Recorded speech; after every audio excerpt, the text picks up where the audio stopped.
Jai Mahamaya ki jai, Vishveshwari Mata ki jai, Bole Baba ki jai. We'll go on reading the Devi by Ramesh Menon, the Devi Bhagavatam Retold, and we'll go on with chapter 4.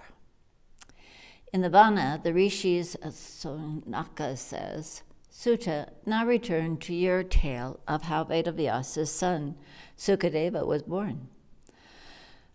On Mount Meru, Vyasa immersed himself in worshipping the Divine Mother. The sacred syllable Vak never left his lips.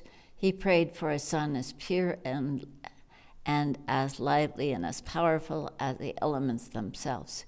He worshipped Devi and Shiva, the granter of boons, for 100 years, never eating.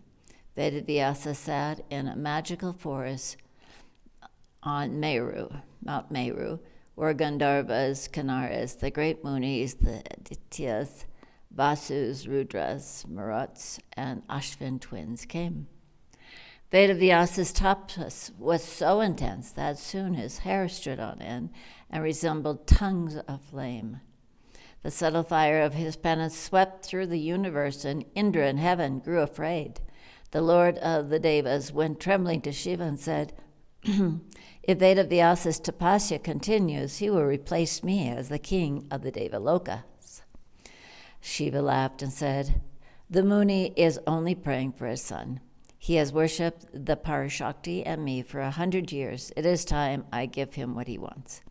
Shiva appeared in glory before Vedavyasa and said, I bless you with a son as pure as fire, earth, air, and ether, a boy who will be wise and brave and full of mercy.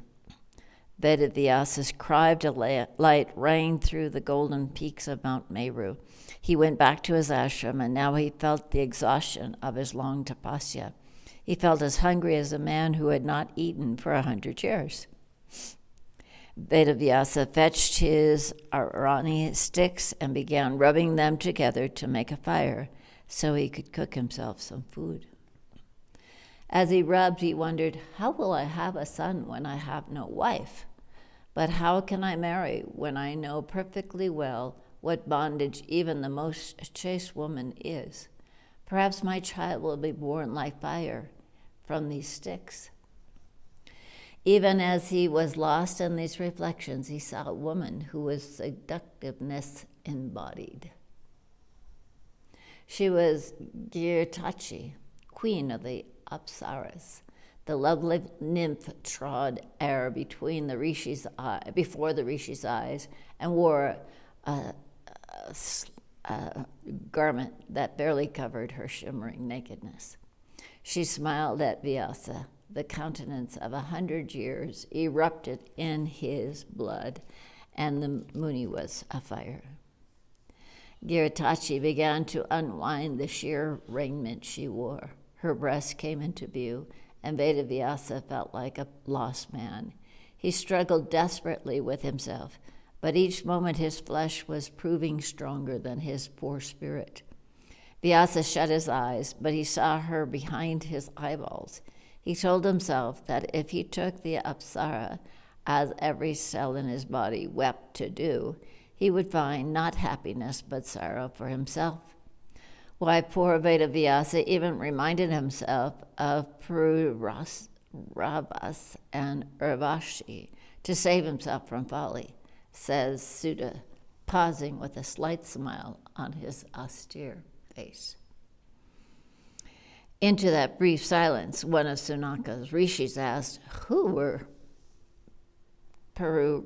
Pururavas and Urvashi? Good Sutta. Why was Vyasa reminded of them when he saw Giritachi? Tell us now, before we forget to ask later. Sutta said, I heard this tale from my master, Vedavyasa. Brihaspati, as you know, is the guru of the Devas.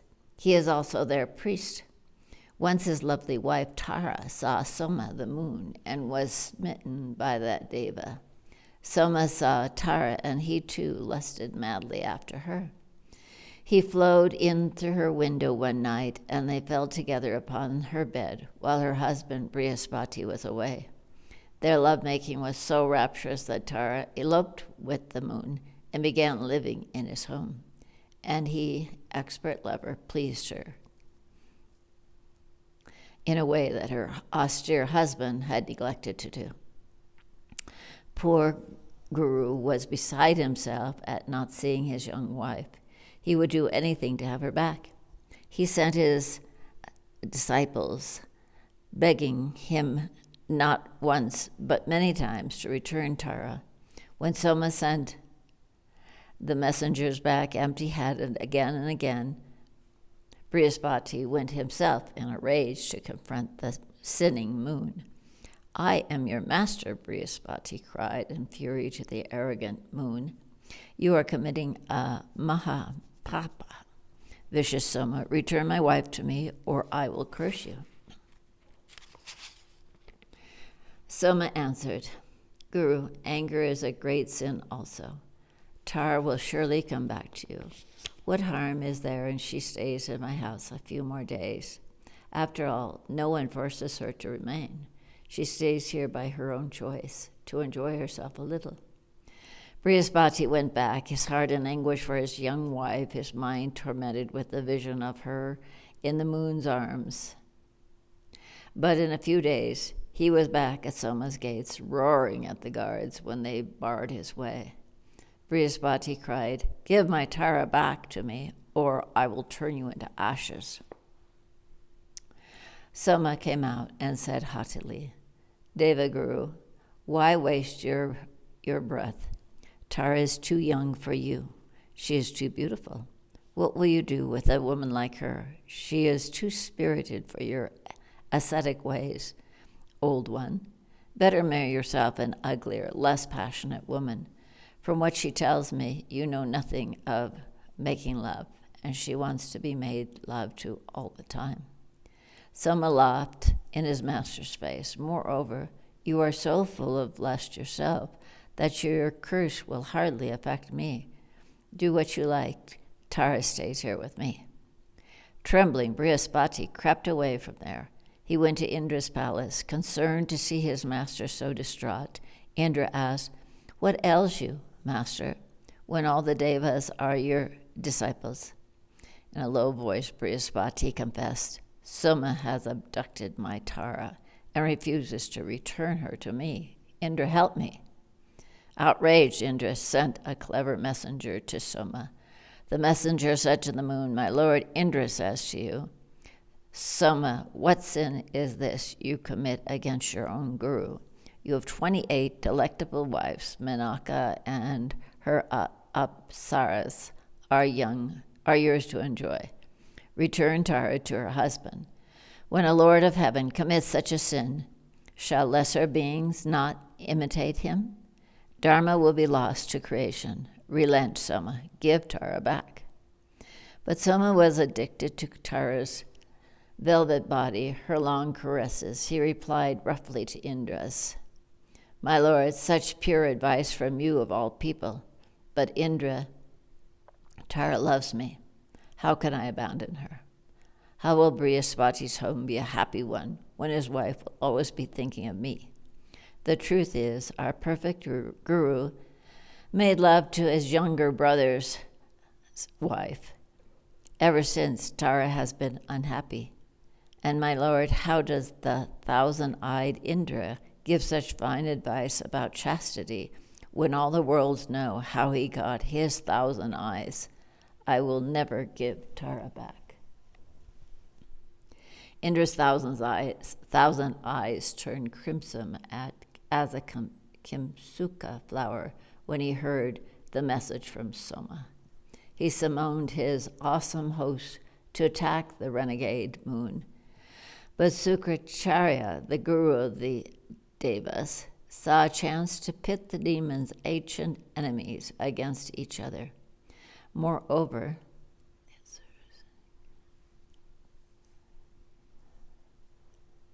he's the guru of the demons. Moreover, Sukra hated Brihaspati.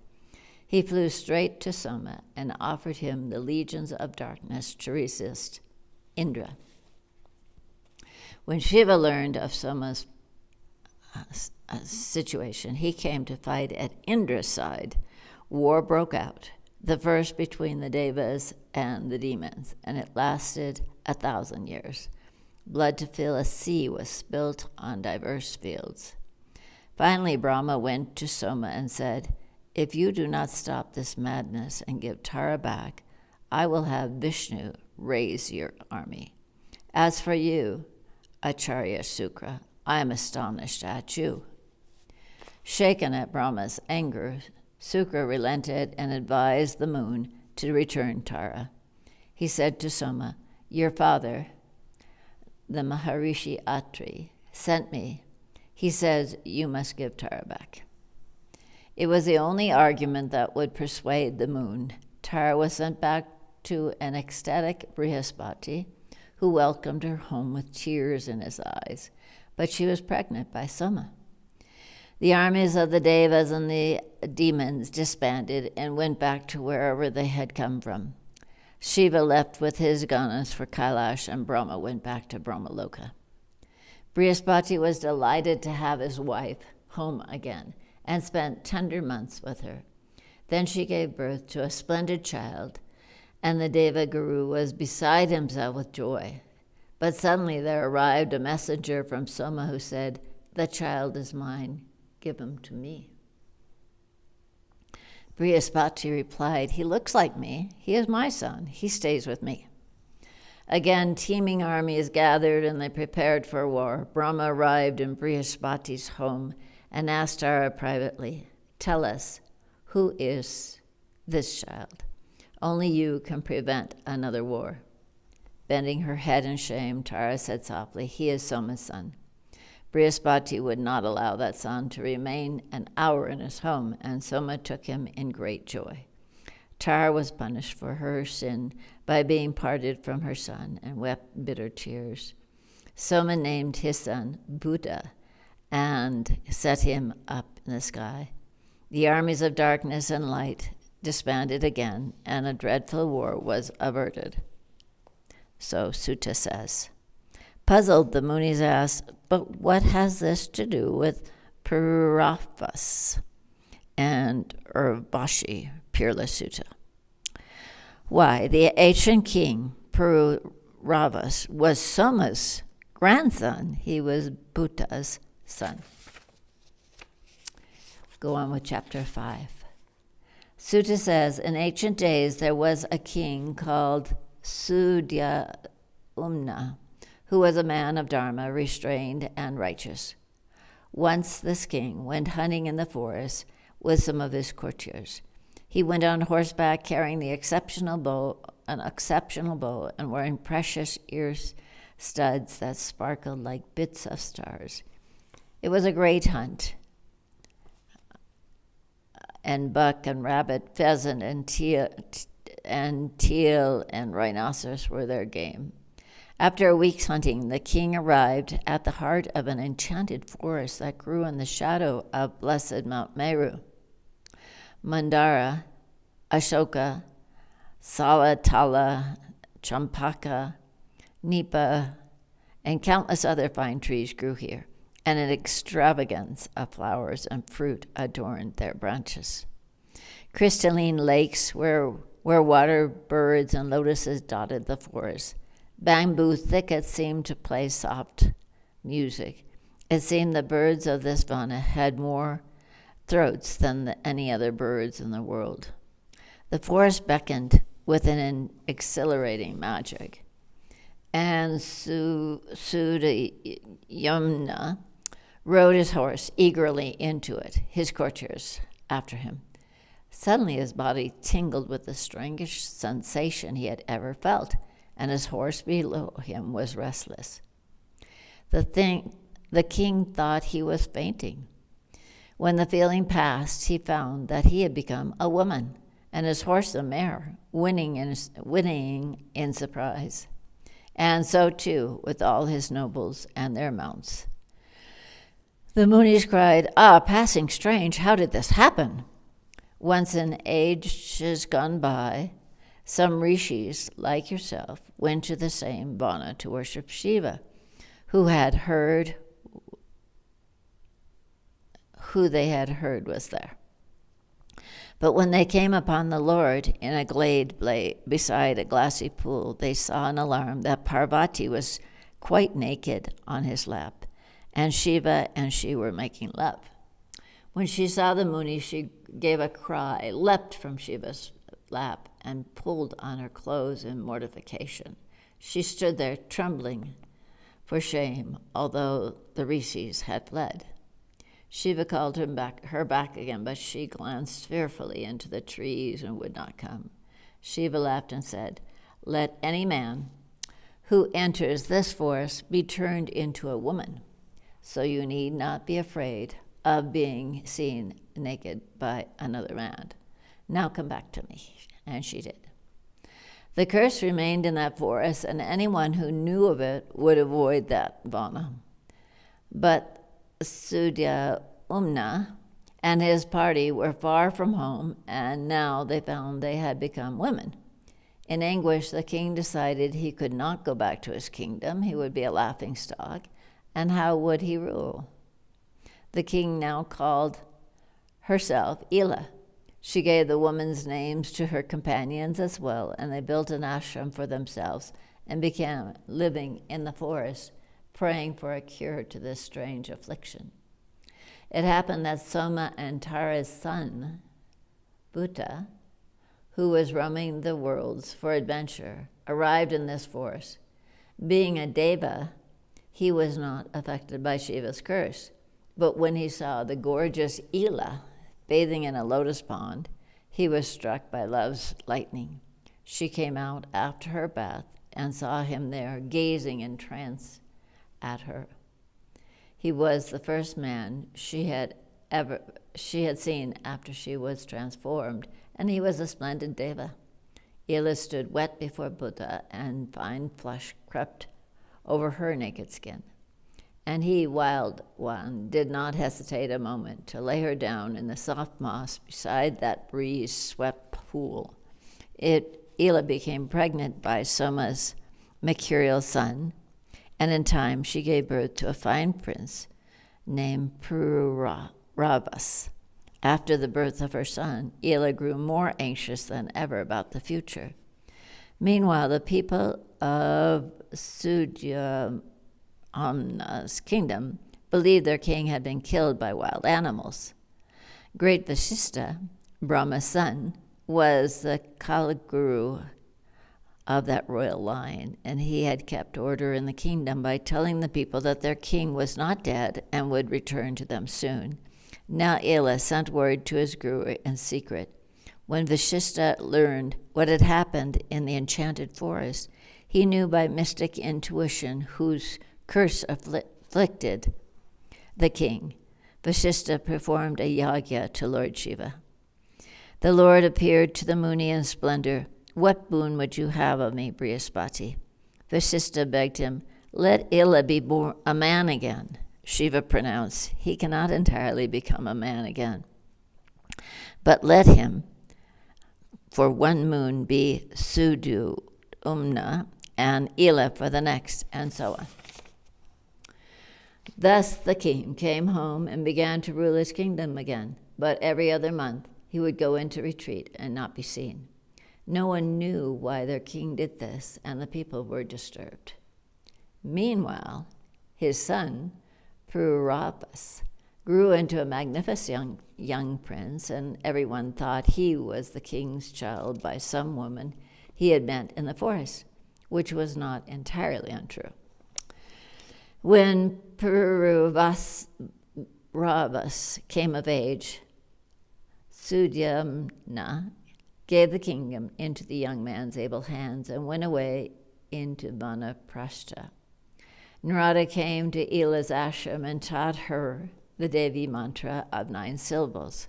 When she had chanted the mantra both as the king and as Ila for a long time, one day the goddess stood irradiant before her. Ila Sudasama prostrated herself at apparition's feet, and Bhagavati drew her bhakta unto herself, and gave her blissful moksha. Meanwhile, Pururabhas ruled wisely and justly.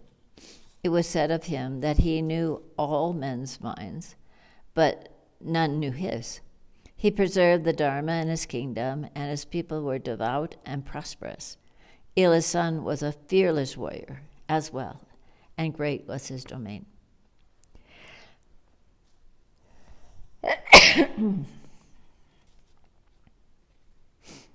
Pururabhas' fame as a matchless king of the earth spread even to heaven, and the Apsara, Urvashi, was enamored of him.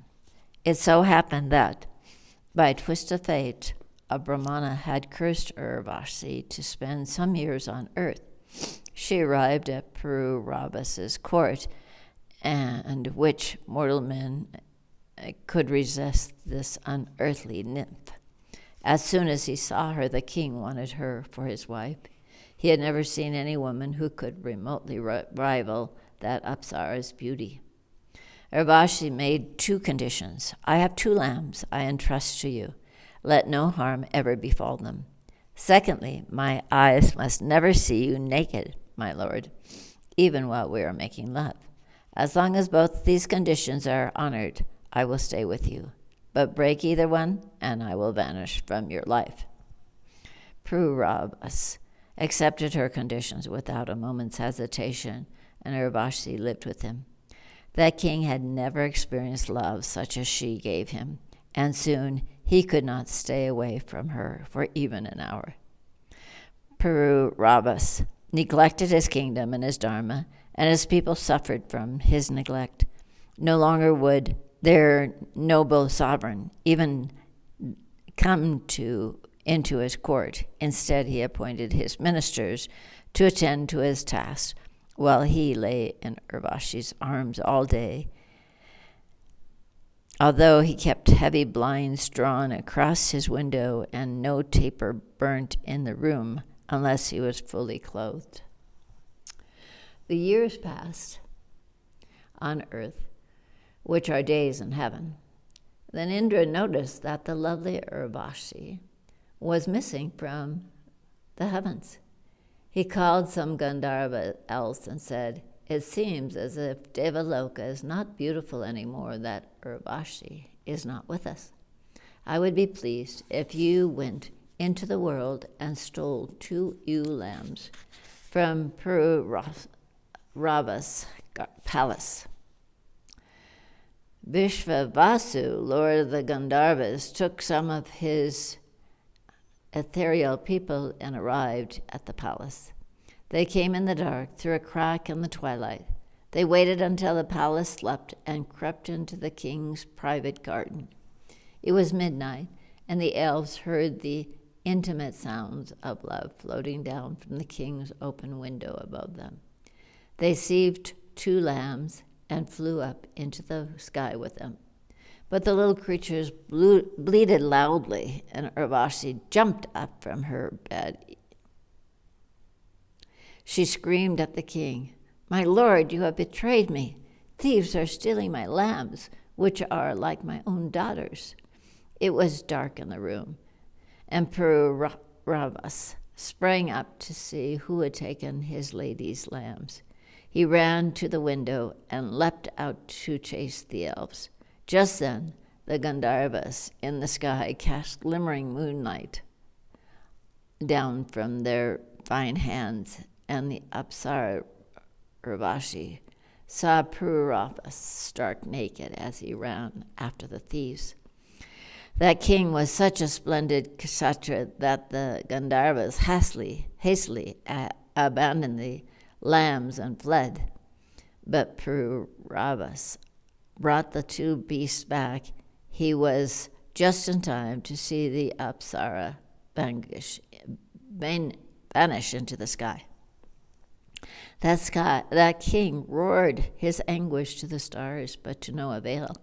He ran through the earth like the blind wind, tears streaming from his eyes. but nowhere did he find his love.